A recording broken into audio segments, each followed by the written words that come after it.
Hello, welcome to The Honest Wargamer. I'm your host, Rob. I'm joined by the Warhammer Alchemist himself, Stuart. Hello, sir. How are you? G'day. I'm doing very well. You're doing great. That's Yes. what you're doing. We're going to talk Warhammer. I'm doing great. Yeah, you're doing great. I'm not letting you do anything but have fun on the show. Hello, everyone. Welcome to the show.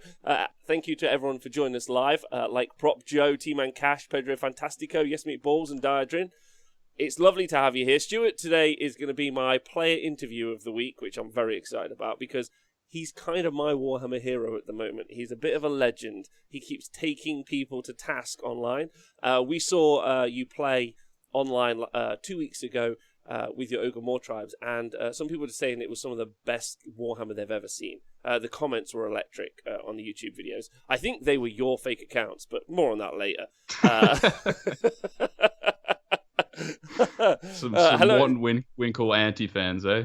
Yeah, yeah. I mean, the Morton Winkle fans are all over the place, mainly in Lederhosen, though. So, hello, everyone. Hope you're well. This is all we're going to be talking about today. And it's going to be really fun. I'm very much looking forward to it. Thanks to Liam Jordan for resubscribing. I hope you're well, and it's lovely seeing you here. Yeah, and it's really, really nice. Thanks to everyone on the podcast, of course. So, Stuart, where are you based at the minute? Let's find out about you. Where are you based? How you doing? What's going on? So I'm originally from Melbourne, part of the Model Citizens Club, but recently moved to Japan. Riders events started opening up, so that's kind of the main reason I've gotten so deep into TTS is that I moved from no COVID to COVID, and so I've kind of had both experiences of, playing the TTS grind and then doing real life events. Yeah, of course. Would you? I think a quick jump off as a question. Like, do you think there's a significant difference between the two? Like, because you've been doing a lot of TTS, right? Well, I definitely, when I played some real life games after grinding so many TTS games, I did feel a big difference. I mean, I don't know if anyone else has had this experience, but I just got 12 inches out and, measuring an aura, and it's like, this is fucking huge, Like, sitting there with the fire belly, it's like, he covers the whole table. Whereas on TTS, because you've always got that, super zoomed out bird's eye view, it looks pretty small in comparison to everything else. Your whole sense of distances get thrown out, basically, when you're playing TTS, so it takes ages to readjust, yeah. That's going to be very interesting. I wonder, I've been thinking about this a lot, how people are going to readjust when they go back to real-life events. People are going to be rusty. Are we going to have some weird event results for the next year as people kind of get their eye back in? Or will people who've been secretly practicing in their garage start dominating events? You got any thoughts on that? I definitely think people have been sitting there with 5 heroes with the aura generator on, just, not having to measure all of that in real life. They're going to struggle, particularly if the rounds get shorter or anything like that. Everyone's playing 3 or 3.5 hour rounds right now, but I don't think that's really that feasible over a weekend, especially a six game weekend, right? Yeah, of course. It's a long weekend. Yeah. I mean, unless we all start at 7 a.m., which obviously there's a huge push in the community for, by no one. Gamers, man, they love getting up at 7 a.m. Gamers love getting up at 7 a.m., man. It's their favorite thing. It's their favorite thing to do. Scott B says, I need a TTS aura set in real life. Hello, Gitley. Hello. There's some good questions. This is Iron Gutsman, the Iron Gutsman, the man himself. I think you've been dubbed by Owen as the Warhammer Alchemist, or at least that's what it says on the show. The Warhammer Alchemist. Yeah. Able to mix things. We've got a few things. There's the Warhammer Freedom Fighter, which is Adam Mumford. I apparently am the Warhammer Terrorist, which is strong wordage from other people on that one. I did not think that was fair, but you got to go with what you get given, I guess. So can I ask some questions about how and when you started Warhammer? Yeah, so much like many things in my life, I sort of saw it happening. Other people were doing it, and I always wanted to do it, but I didn't really, get given it by my parents. My thing when I was young was Bionicles and Imagine X. I was into that for a long time, so pretty similar thing. But then I got into Warhammer 40k first and played up until about 5th edition, and then I always wanted a Tomb King army because, skeletons and Egypt and all that. And also because so I bought some Tomb Kings. also because of the movie The Mummy with Brendan Fraser, I assume. Oh, absolutely, right. Banger. Unbelievable. You know? Yeah. Yeah. So I wanted that. So I bought some Tomb Kings, and then later I bought some Ogres, and I was playing Warhammer Fantasy, and I would play with my brother a couple times a week, and he would just blow up my army with Purple Sun every game, which is fun. Anyone ever played old fantasy, you know? That was mine. Ogres That are was not my good experience. at initiative text, you know? Yeah, Ogres was my first army, and I just got Purple Sun all the time, and I was like, cool, I guess this is life now. So same boat. So carry on. Sorry. Yeah. So and then I quit 40k when 6th edition came out, right? Mm-hmm. Because hitting flyers on 6s just drove me up the wall. If anyone remembered that, and yep. And so then I sort of quit for a bit, and there was an intermission period, and then. Once I started earning some money, like, you know, having a part-time job in uni, I got into Age of Sigmar. Mostly playing my old models to begin with on square bases. Yeah. Mm-hmm. That's what most people did. That's super okay. So Yeah. when would that be? Was that still points were out, or was it in the wild days? It was towards the end of the wild days. So the light at the end of the tunnel was there, definitely, when I came in. Yeah. We're bringing out points, and everyone was like, wow, okay, good decision, guys. Yeah, that makes that works. Yeah. All right. Yeah. And did you jump in like head first, would you say? Because you were in Australia at the time, right?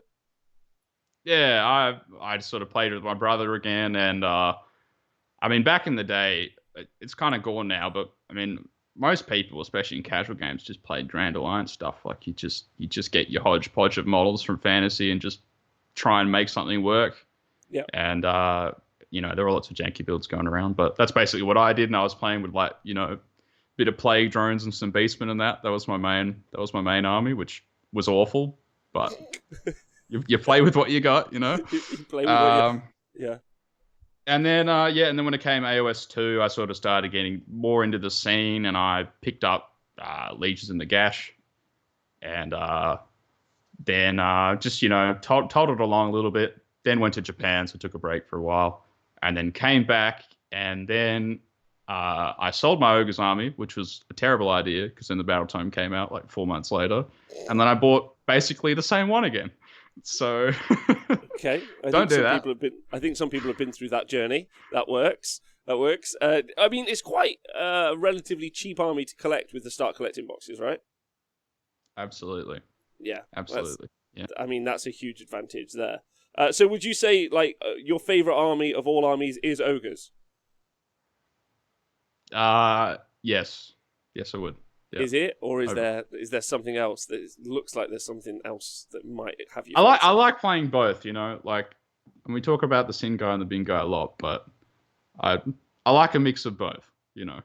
And if you can ever ally in some Bin units to a Sin book, you know, like the Prime into Seraphon or something, I feel like it does something. It balances it out. Something happens. It works. I don't know why, but it works. It's true. It's a marriage that was never meant to happen, but apparently it does work. Okay. No. So what is it about Ogres that you particularly liked? Like, talk to me. There's going to be some big Ogre fans out there. What is it that attracts you to the swole, husky men? So, okay, initial premise is I like the Bin guys' books better, just generally speaking. Like, okay. I think there's more in the way of interesting allegiance abilities, not just, you know, your whole army can't retreat, or my whole army can retreat and charge, that kind of thing. There's some more qualifications, and you know, sometimes he gets too specific, but generally gives you like a nice little toolbox. So with the Ogres, I really liked the objective capping rules and the mortals on the charge. I felt that made them like a pretty clean army to play with. And there's a lot of units in Ogre War Tribes, and not a lot of them get love from people, but I think there's a lot of depth in the book, and I've always thought that since it came out. Yeah. Well, So to be crystal clear for everyone at home, Bobbin, thank you very much for resubscribing. By the way, you came to my attention. Not that you weren't in my attention before, but you weren't. So by playing Iron Guts, and doing very, very well with Iron Guts. Honestly, the first time I read, how you look is very much not how I feel your army is.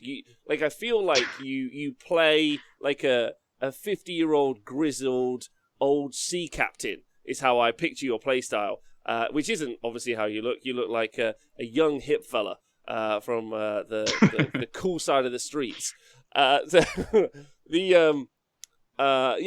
were running a load of Iron Gutsmen, and then obviously we saw recently, and doing very well with them, I'd like to point out, bricks of Iron Guts in units, and this was on TTS, and then also playing with your Yhetees, we saw recently, and doing really, really well, and just being just shy of being able to go 6-0 at that top 8, which was amazing, and there were some really great games. You play phenomenal Warhammer. It's really, really fun to see. I was talking to someone about this yesterday who doesn't know much about Warhammer. I was like, some people just play Warhammer well, and actually it's quite rare for me to watch people play Warhammer well. I know that sounds dumb, considering I've watched a lot of Warhammer, but let me tell you, ladies and gentlemen, not a lot of you are at that level. So it's interesting watching you play. So how and why did you decide that ogres and getting the best out of ogres was your path? Is it just Australian belligerence? Because that's a pretty common theme with the Australian meta. There's definitely something going on there with Australians and bringing a unit they like and just making it work. Sam Morgan's obsession with hex rates. He's making it work somehow, because on paper the unit doesn't look very good, does it? But at all, he's making it work. Yes. And so I think that's definitely part of it. But to be honest, man, I just started just putting random shit together and expecting it not to work, and then it did. And then I just kept doing that. And, the first game I played with Iron Guts was against 10 Grimwrath Berserkers. And I didn't learn anything from that game about Iron Guts, because it was my opponent's list is not that serious and my list is not that serious. But then I started playing against Nagash and that kind of thing, and against Petrifex Nagash at the time. I was playing my mate Arthur Vulgaris every week, and I still do a lot. And lovely fella, that Arthur. Lovely fella. Yeah, brilliant fella, great gamer. Shout out to Arthur. But yeah, I found myself having a sort of 50% win rate into that list. So I was like, all right, this is something actually. And then I think it all changed when I started running it in Winterbite after the new General's Handbook came out. And I found my opponents would struggle to work out what to do. And that's sort of been a running theme of my list since then, is just trying to build stuff that my opponent is not going to know how to deal with. So do you mean by that you create problem units, or they lack knowledge on how the thing is going to play? So, obviously with Yhetees, more so than Iron Guts, there's a lack of knowledge about the actual unit itself. But also, and Cities players benefit from this a lot as well. If you just have a book with a lot of units and you just chuck them on the table in some weird combination, there's an element of surprise in there. Your opponent doesn't know what you're onto. If the synergies aren't really obvious, a lot of the newer books, like Daughters of Cain, have some pretty obvious synergies in there, right? Marathi makes the Bloodstalkers shoot twice, but Firebelly and Iron Guts doesn't seem like an obvious synergy, right? He has that spell to roll an 8 to give a -1 to hit aura, but it's not obvious why Iron Guts benefit from that. It's not like giving them an extra Ren, for example, would be brilliant, but there's nothing like that in the book. There's all sorts of hidden combinations and synergies and anti-synergies as well. Yeah. Okay. So, and also, I guess a lot of people spec or don't spec for particular play styles. I think one of the things, obviously, that's really relevant at the minute is the Archeon Tank and Spank from Tzeentch, and being able to kind of ignore it. The Winterbite list, I thought was really common, because at that point, me and Owen were obviously talking a lot about shooting. And Winterbite makes you -1 hit wholly within your territory, right? For all of your units from shooting. I don't think it's for melee as well. Is it just shooting? It's just shooting, yeah. Yeah. So that's that's really interesting. Like, cool, that's a great start. And then another -1 hit from the fire belly. Okay, look out, sirs, an additional -1 to hit. That's really fun. So you can kind of see where you're going with it as a play style, and then you throw Iron Guts in there. Like, talk to me about Iron Guts and why they're in there. Okay, so you look at a war scroll like Iron Guts, and you've got a lot of front-loaded damage, but fairly crappy durability, right? Like, I mean, they're 440 points for 8 of them. It's 32 wounds at a 4-up save. It's, that's sort of Gargant level durability, which is not good, actually. If anyone's wondering if 145 wounds at a 4-up save is good, it's not. most of the top tier armies will just blow you off in like 2 or 3 turns, if you don't have any like defensive tricks or MSU or something like that. So Iron Guts are a pretty fragile unit, and ogres don't have any late game reach. So you don't have summoning, you don't have teleports, you don't have units to start off the board or anything like that. So instantly you're stuck in either two strategies of building a list, which is either you just go really hard for the early game and you just try and get ahead hugely so that not having a late game doesn't matter so much. And that's sort of where the Mournfang Stonehorn kind of build would come in. You just run at them and you go, I'm capping all the objectives and I'm going to get so far ahead and blow up so many of the units that I just stay far ahead enough that me having no late game doesn't matter, right? Yep. But Iron Guts, you can't do that because you can't get there turn 1. So, most games you can pick the turn because you're fairly low drop. So you probably go second. If your opponent's a good player, he does nothing. If you want to know how to play against Iron Guts, do nothing on the first turn. Just stand there and put like some Aether Wings on the objective and then just watch me squirm, right? That's how you play against Iron Guts. So if he does that and then I'm going second, right? If I just move up into the middle of the board and then he wins the priority, he can choose to either give me the turn and I'm probably not going to do that much. I'm probably just going to hit his screens, his first layer of screens, or he'll take the turn and then just blow me off, right? Because I'm standing in the middle of the board.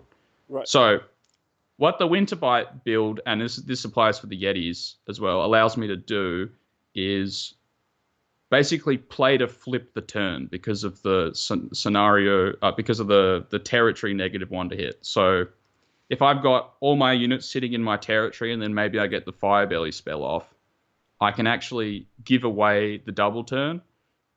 And so what that means is even if my opponent comes at me and shoots me, I'm still got that -2 to hit buff up. So there's less of the danger of just kind of getting just stuck with your pockets out because you've got that nice defensive capability to not have to take the turn every time, even when it's kind of like you're just going to hit the front screen or something. Yep. So, and then all that durability lets you have more units the longer the game goes on, which is what helps you out to cover that bad late game. So that's really the inclusion of the negative to hit buffs with the Iron Guts, yeah. Okay. And then the Iron Guts are in there for just the raw damage, right? They just do mega damage. They just go anything. And every time, the first time someone plays against Iron Guts, they always go in and they just try and tag you with something. And then you pile in 3 and you got a 2-inch reach and you just slap them. You just kill whatever they throw at you. Don't try and tag Iron Guts. Doesn't work. They just blow everything up. Dead. Blow them straight off the objective. Okay, fascinating. Do you think, like, I know, because you've been doing quite well with them, but you're the only person who's been doing quite well with them. This is the kind of the fascinating thing. Talking to you and listening to you play and also seeing your results remind me a lot of Bill Sousa over in America. Same sort of situation. Sam Morgan's another good example. People who like take non-traditional lists and are doing quite well with them.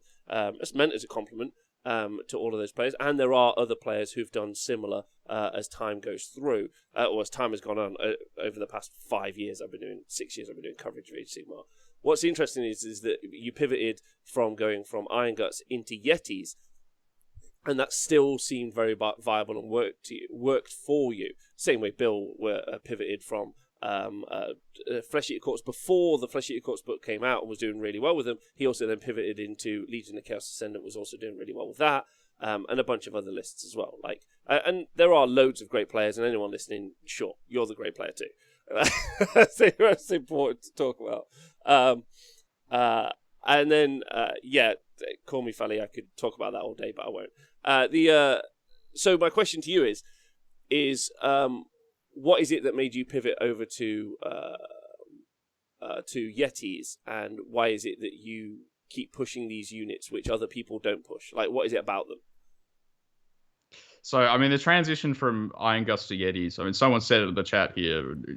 Smorgan said in the chat, lol, Iron Guts into Half-Guard Berserkers. That's really one of the major reasons. Like, with the Iron Guts, I just felt that some games I had no chance of winning, and I hated that. I hate just lining up and just being like, my opponent has this army, so I can't win. So with Iron Guts off the top of my head, it's like Archeon, Fire Slayers, Morathi.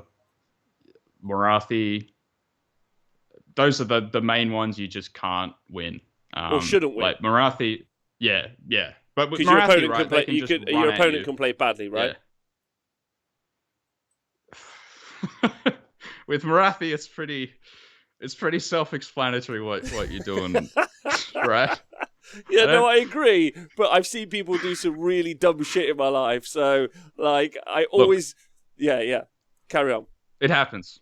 It happens, yeah. No, definitely it does happen. People and when you bring in an army that no one else plays, people will do some stupid stuff. That's the best bit. But... Like, I think Darren, one of the things Darren said to me once, which reminded me, like, of a couple of games I played years ago, he was like, you can always just put your models down because someone is going to do something dumb. And I'm like, yeah, they will. Like, and it'll blow your mind. I think that's one of the most interesting things. Like, is actually the best way to learn how to play Warhammer is just not make any mistakes. You don't even have to do good plays. Just don't make a real basic mistake early on. Go on, after you. Carry on. What are your thoughts on that? Yeah, and I think with a lot of these new armies coming out, like LRL, to not make a mistake approach is really hard for newer players. And I would encourage anyone who's, I mean, obviously play the models you love, but if you can simplify it in any way that you can, just so you don't sit there in your hero phase and you have like 20 pages of rules to engage with and like 400 options of things to do in the turn. Just play a simpler version of that army. So if you're going LRL, like maybe just try it without Teclis for a little bit, because he knows every spell. He got 22 spells or whatever it is. So you've got a lot of options. Yeah. Yeah, you got to play it a lot. I think it was actually really interesting watching Stephen play in the Tzeentch Archeon Mirror on Sunday last week, and watching someone who played it a lot versus someone who played it not as much. No disrespect, but like he just had like his eye on a bunch of different areas. He's like, right, I'm going to make sure I'm not giving you resource late game. I'm going to make sure that I drag you in. I'm going to, there was a bunch of different stuff. Even he said, like, he played what I describe as top level Warhammer or expert level Warhammer, because what he did is he forced mistakes. For instance, moving in Kairos into the top back corner is forcing the mistake for the other Archeon to come out of play, as opposed to just not making mistakes, which is interesting watching your game actually versus the Khorne Archeon, so Winkle, all day long, because you gave the center up, which I thought was fascinating. In that game, so you gave up the center and then you kind of like pivoted and pincered around, which I thought was interesting. Was that your plan for him to put Archeon in the middle and then run around, or was that just like you were just reacting by the seat of your pants because Archeon's terrifying? Well, my plan was, so for people who watched that game, so he went in on turn 1, and my plan was to go first with the Yetis and just make it so he would kill 1 unit of 3 Yetis, right? Because you can pile in 6, and then when he piles in again, he has to be within 3 of the units still, even though he can pile in 6 because of the Bloodthirster. So my plan was just throw 3 Yetis at him, and then he kills the 3 Yetis. Obviously, the Yetis are piling in before he does, because they got the command ability from Winterbite. So my plan was throw the Yetis at him, he kills the Yetis, and then he can't pile an attack again, so he's just stuck there after killing 3 Yetis. Now, unfortunately, what happened, and this is a mistake to learn from, is I wasn't clear with my intentions about having multiple models be the same distance from him. And so he found a model that was closer and piled in around, and then he got into another unit of Yetis, and then he killed 9 Yetis on the first turn. That was the outcome, right? Which is horrific. It was abominable, is what it was. It was. It was horrific. It was. Yes, but one thing there's a lot of talk about Tzeentch Archeon and how strong it is at the moment, and one of the reasons that is such a strong list is because even if you kill Archeon, the rest of that list is ridiculous. Like, Kairos will just win you the game on his own, even if your Archeon is dead against a lot of armies. But Khorne Archeon is not like that. Like, their whole army is Archeon.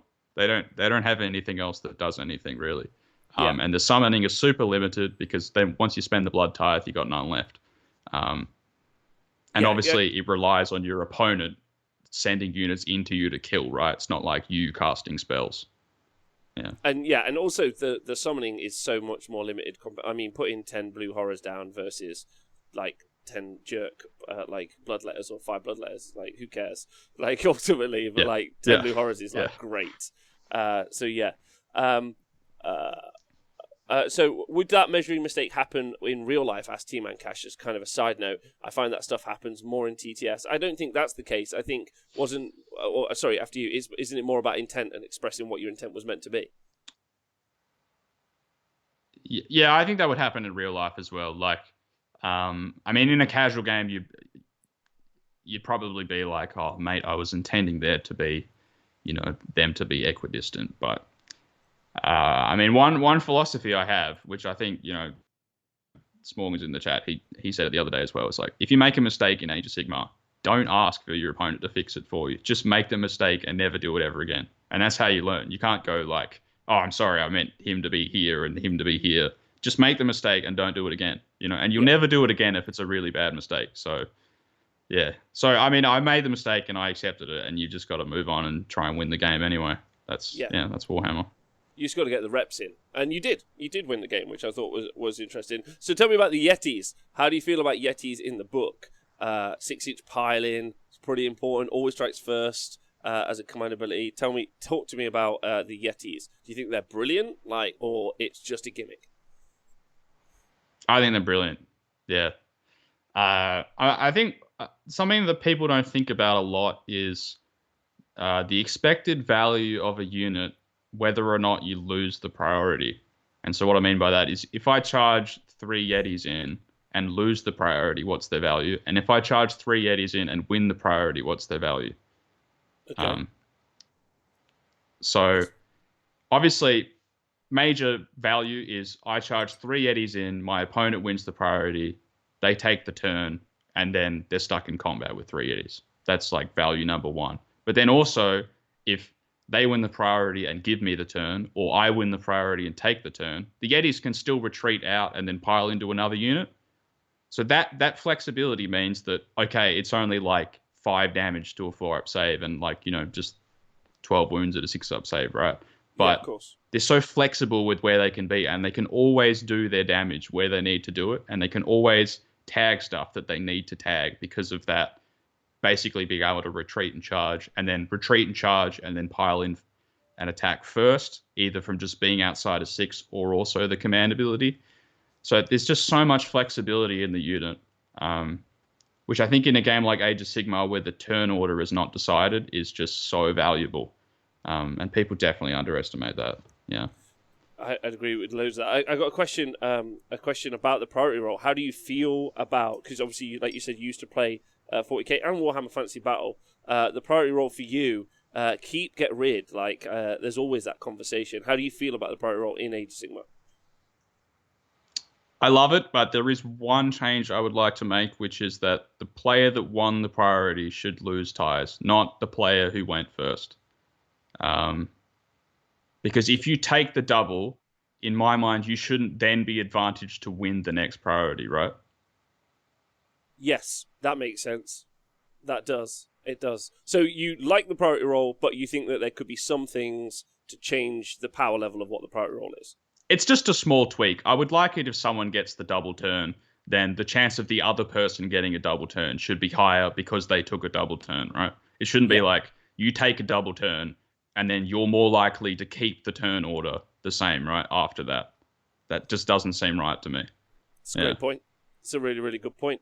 I think one of the other interesting questions, actually, Smorgan talked to me about it yesterday. If there was a priority roll that you wanted to win across the course of the game, turns 2, 3, 4, 5, which priority roll? Well, turn 4, whatever. Like, which one of the priority roles do you think is like most pivotal, or do you plan for a priority role that being the one that you go to? It's okay if not. It's an interesting question. That came up yesterday. It really depends on the army you're playing. I think with Yetis, it's probably like turn 3 into 4 priorities, generally pretty important. Turn 1 into 2 doesn't matter. Turn 2 into 3 doesn't matter that much usually. It's usually the late game priorities matter a lot. I think people underestimate the turn 4 into 5 priority can really just be the game if you work it out backwards. That can really be it, especially on like Scorched Earth. Yeah.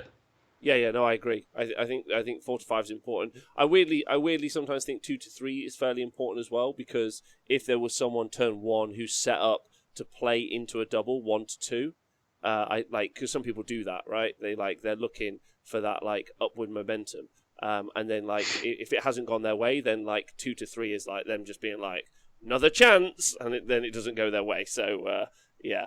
But I think that who cats first late game is huge, says Tavi Gain, and I agree with that as well. Okay, so my other question is because I touched on this a little bit before, because very few people are doing particularly well with lists such as yours, and you've done quite well on TTS with it. My question is do you encourage other people to play it? Do you think it's unique to your play style, or do you think that it's something that's more like people just aren't putting them in down? For instance, Thunder Tusks, and even by people like myself, were generally considered a bit like meh. So like I'll hold my hands up to that. However, like, and definitely you and me, I think, have rowed at least in the Twitch chat about gluttons, and I think that they're just the worst ever, forever and ever. I don't think you agree.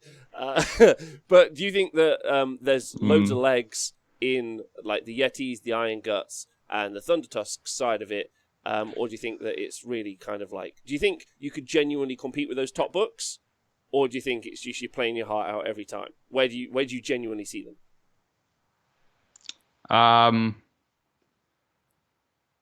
I think Yeti's is the best list in the book. I do. At the moment. Yeah. Okay. I think it's better than the Stonehorn build. Yeah. Really? Yeah. Okay. I wouldn't run it if I didn't think it was the best build. As much as my lists are always a bit weird, I do stop running it if it's bad. Like, because there's no point in running something you know isn't good. Gluttons. Really. Yeah. They're rough at the moment, Rob. They're rough at the moment. I'll agree with that. Yeah. Yeah. They just need some love. That's what they do. Okay, so you think Yeti. So would you encourage people to play through with the Yetis? Do you think like it's genuinely like and again, if you guys are interested, I'll put Stuart's list up in the show notes, or specifically Scrivo because he's a legend. Like, would you encourage people to play with it? Is it a bag of fun to play as well as something you think is good? Is it fun?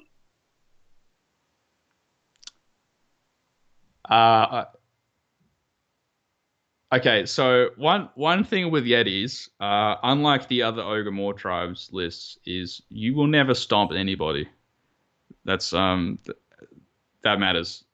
So even if you're playing against a newer player that makes a lot of mistakes, because the unit is so consistent, it doesn't have like a super high upward range. It's not like you can go like you put your unit of 40 valuable guys in front of my 3 Stonehorns and now they're all going to die. It's like I've got 21 Yetis that don't really do that much damage. So it's more about tagging and doing silly little plays in the late game. So even in games where your opponent makes a lot of mistakes, it's still going to go to turn 5 most games. And every game will just be a nail biter with Yetis, which makes it super enjoyable Warhammer.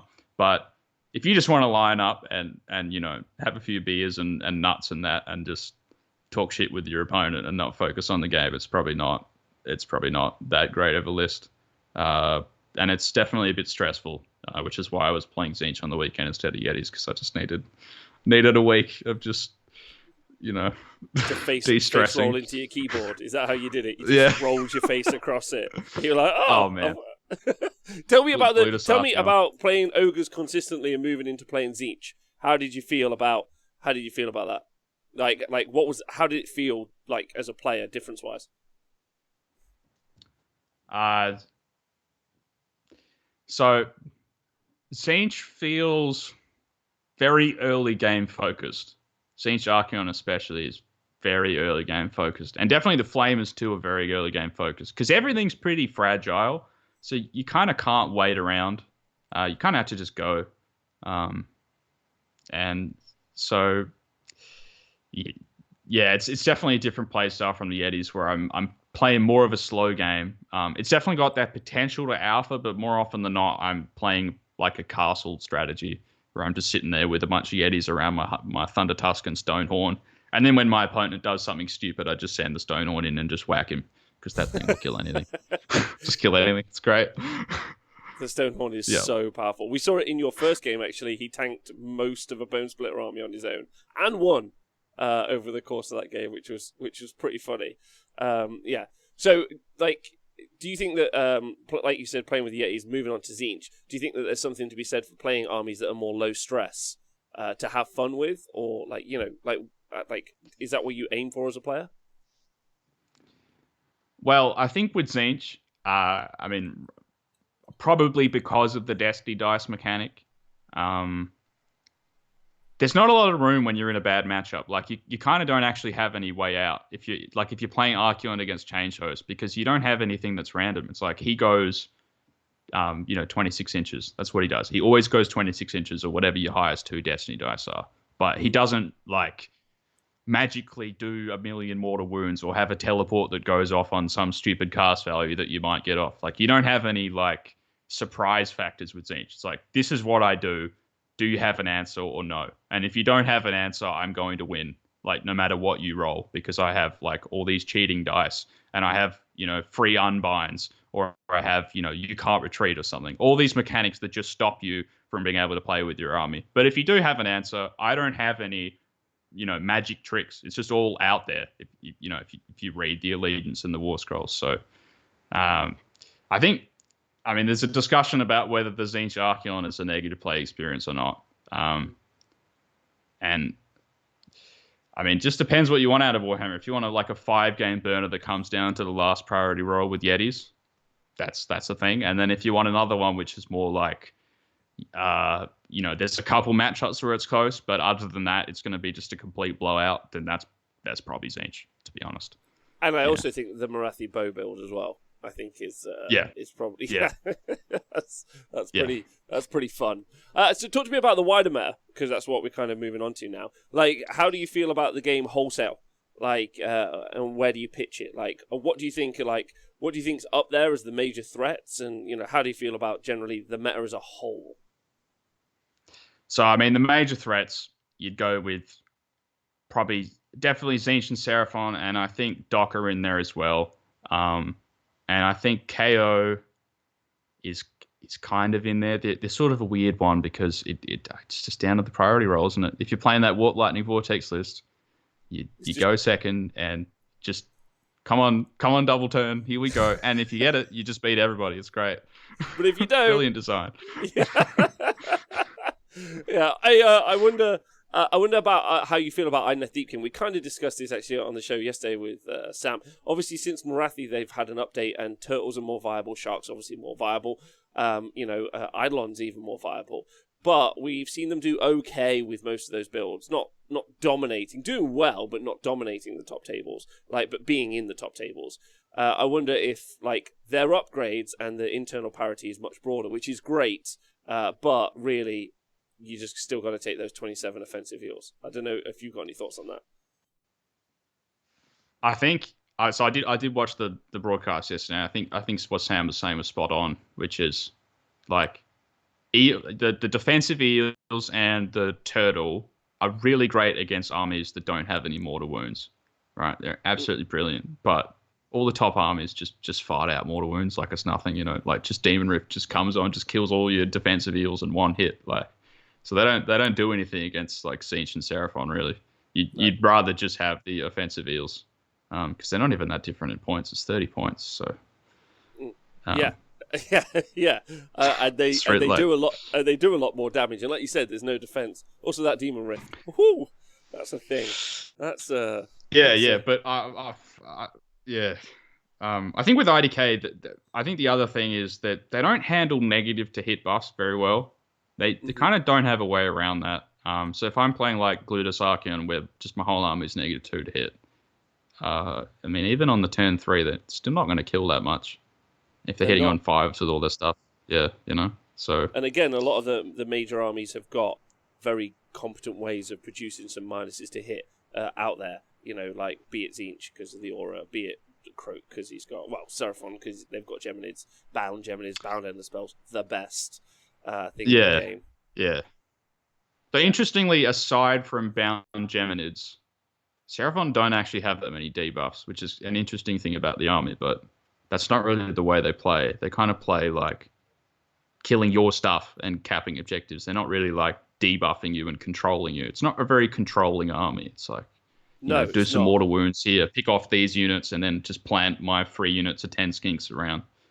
Yeah, it's probably one of the most raw damage output armies that exists, but it's also laser focused. It's like, look, here I go. I'm going to do Comet's Call. I'm going to drop these. Turn 2, you might start losing these characters. You're like, so that pushes the tempo up, and they're really keen on that because they want you to hit their castle. Because then they're like, we're going to put all of this into that, and it's going to die, whatever the situation is. I mean, even the camo skinks, super sneaky and really, really positive. So overall, you think that there's 3 books, maybe 4 books in the kind of top bracket. Do you think everyone else can compete with them, or they're playing in their own game?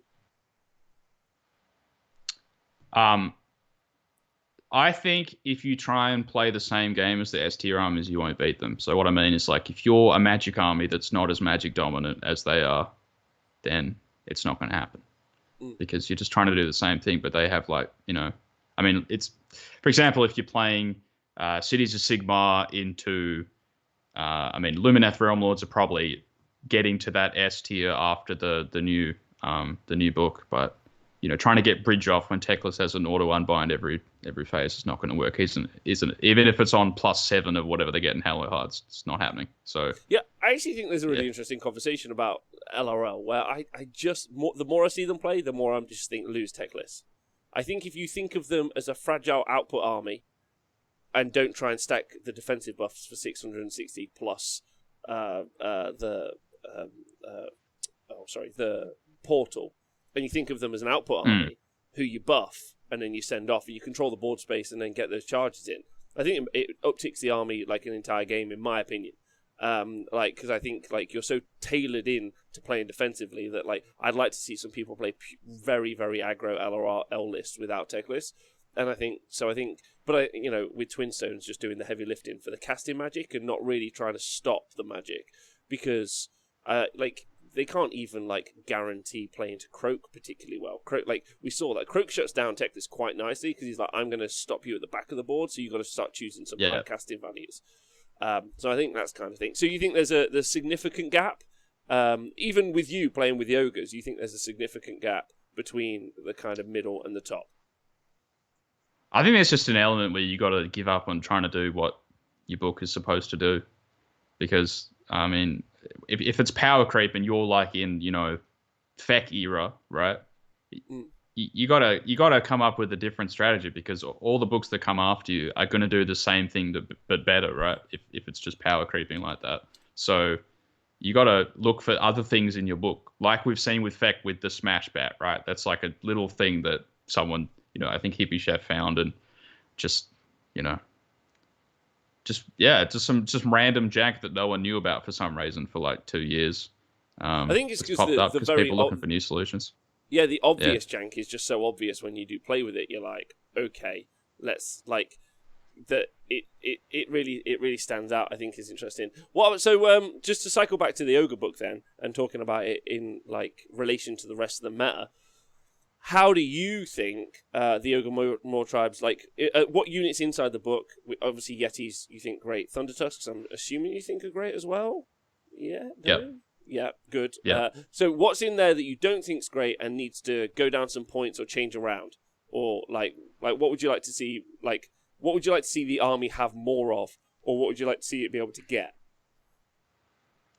Okay, so I mean, I was really hoping for some changes in February. That would have been nice. Plus one.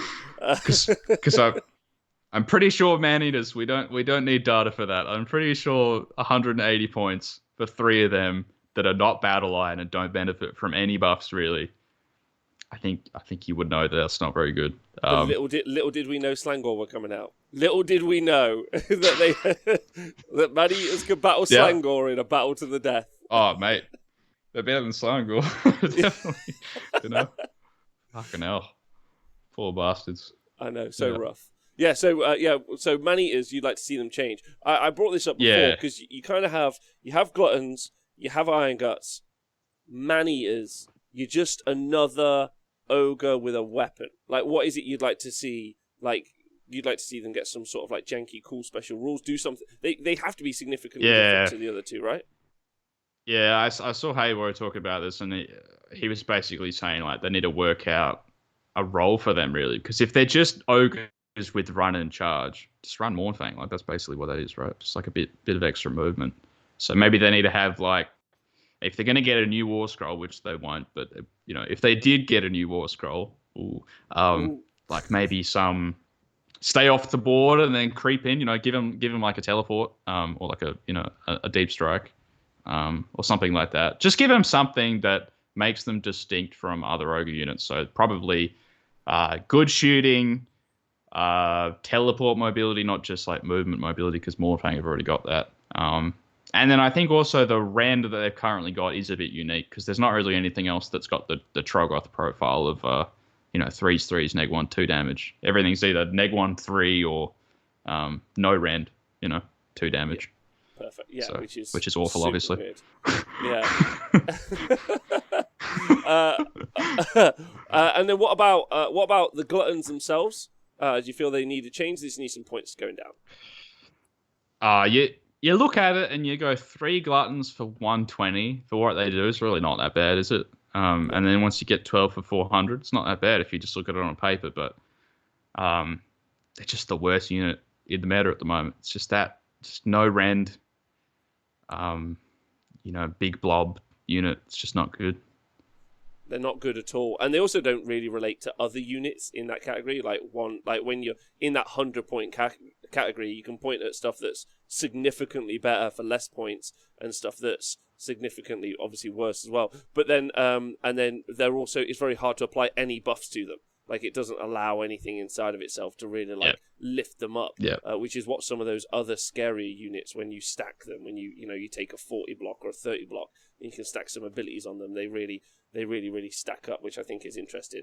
What about the what about the scrap launcher and the iron blaster? Talk to me about them. How do you feel? Because I mean, someone was running like stone horns and iron blasters the other day, and I loved it as a list, but I just don't think it's going to work. Do you think shooting is something that's needed in the ogre book? Because you struggle to bring your opponent to you, right?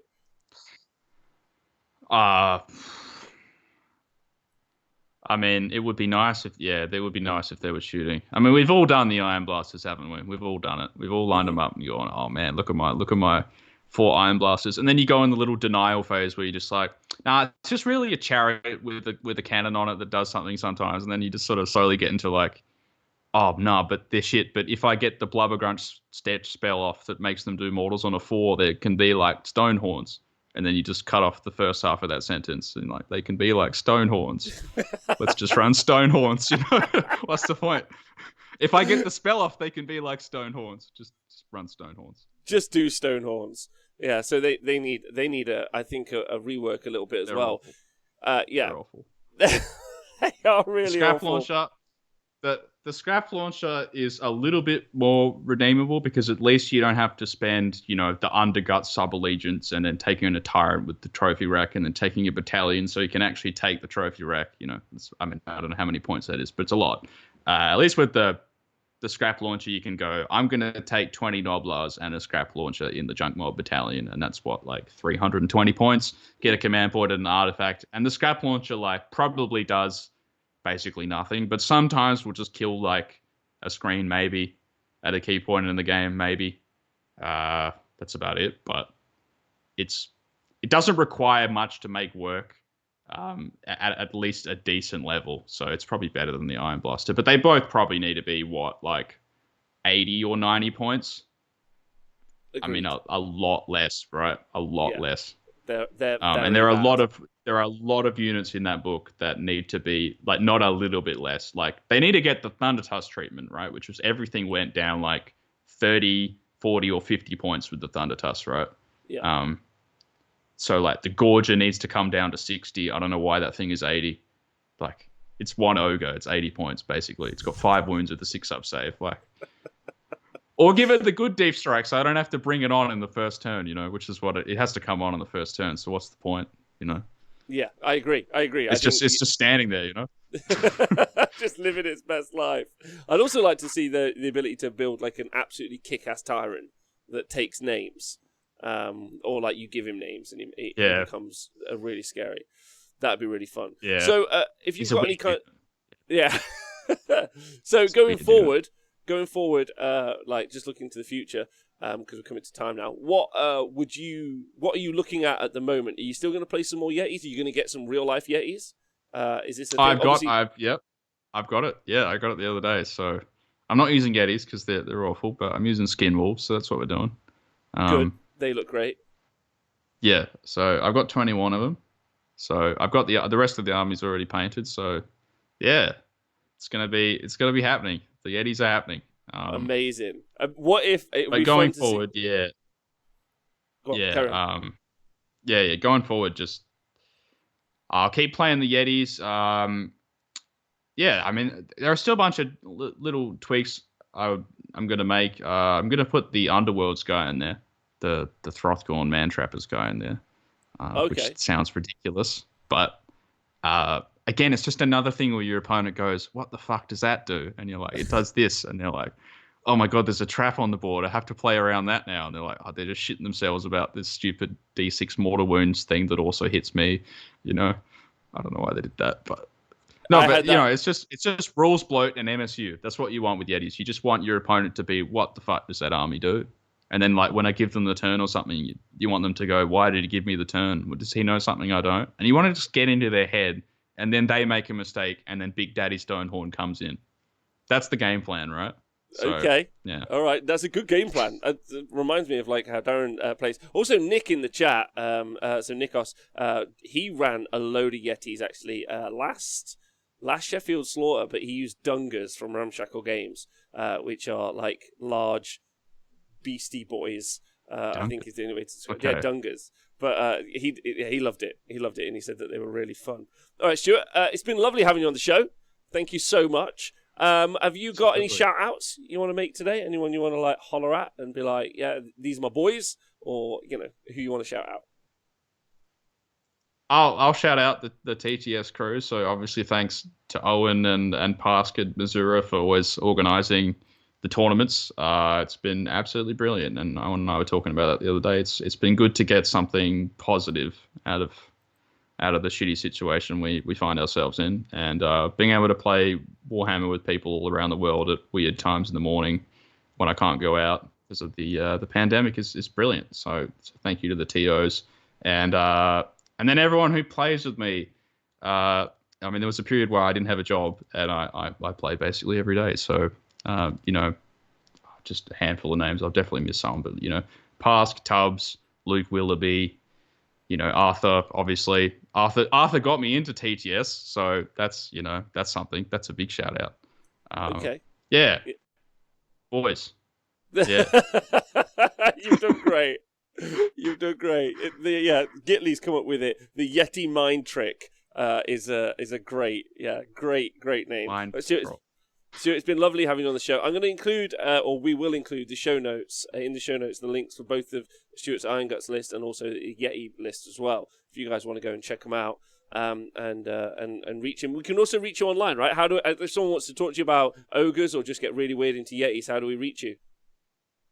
You can reach me on Discord. Just find me in one of the million TTS servers, or at me on Twitter, which is smccowan3. Yeah, okay. And also look up my album on Spotify. There you go. Shout out to your album. What? There you go. Tell me about your album, quick. Tell us. I want to hear. It's so I play math jazz. That's my thing. So it's it's math jazz. If anyone's into that, it's out there. That's how you play Warhammer. You play Warhammer as Math Jazz. It's I'm just going to put that into that. All right, well, listen, it's been lovely, really lovely to talk to you. Please go listen. If you want to, like, listening to Math Jazz and painting must be the best way to play. So thanks to everyone for tuning in live today. Vince Ventrella is on the show tomorrow, so come and join us for that. The boys tonight. So tonight I'm not doing the show tonight. But both Nick and Tom are going to be doing the show. There should be a social media post about that soon. So they're going to be playing Dawn of War, which I know isn't our normal content, but it'll be really fun. Those two are both great people, and like they're really fun. So just tune in for them doing something different. They just wanted to do something fun and interesting while I was away for the tonight. So tune in for that. It's gonna be really, really fun. And then Vince will be on tomorrow. Stuart, I can't thank you enough for being on the show. Thanks to everyone on the podcast, everyone on Patreon, and everyone on YouTube. We're gonna go raid someone now. I've already found someone. It is not any Russian lads cooking eggs. It's just some Warhammer people today.